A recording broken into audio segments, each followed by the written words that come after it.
Stop Thief. Thomas stood at Farquhar, the top station of his branch line. He had run round Annie and Clarabel after the morning journey and was enjoying a short rest before the run back down the valley. His driver and fireman stood beside his cab talking to the guard who'd brought startling news. "Did you know that the station master was burgled last night?" he was asking. Thomas's driver shook his head. "You don't say," he exclaimed. "I didn't know he had anything worth stealing." "He's won cups for gardening," exclaimed the fireman. "All taken, and then the scoundrels had the cheek to pinch his car to carry them away in." "Not that new one he's so proud of," said the driver.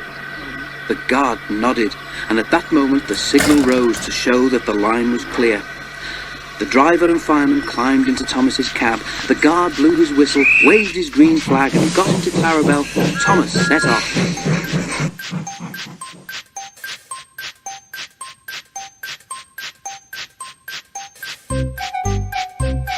By the time they were through the tunnel, the train was running nicely. Road and railway were beside each other here, with only a stream between them. Thomas remembered his race with Bertie the bus. He'd only won because he could go through the hill, while Bertie had to go over it. A flash of colour on the road ahead caught his eye. He tried to go faster to look more closely. "Steady, Thomas," said his driver. "There's plenty of time." "Can't we get closer to that car?" panted Thomas. "It looks like station masters to me." "Lots of cars look like that," laughed the driver, but he opened the regulator and they began to draw level. "It's the car all right, Thomas," said the fireman, "and those two must be the thieves. But we can't stop them, and they'll be gone long before the next station." "We need pencil, paper, and something to put a note in," said the driver. "We'll throw a message out at the next signal box." Quickly, he wrote the note, and they put it in the fireman's empty lunch tin. Then, drawing ahead of the car, Thomas whistled to attract the signalman's attention.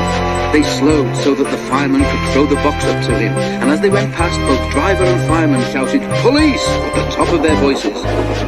By now, the stolen car had gone well ahead, and Thomas did not see it again. But the signalman telephoned police headquarters at once, and the thieves were stopped at a roadblock about 10 miles further on. That afternoon, the Fat Controller travelled in Annie to Farquhar. When he got there, he and the station master climbed onto a porter's trolley.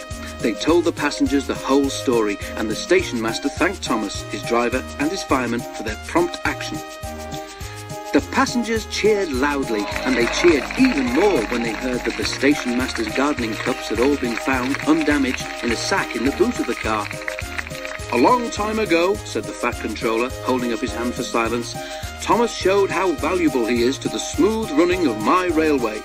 I am sure you will all agree that today he has once again proved himself to be a really useful engine."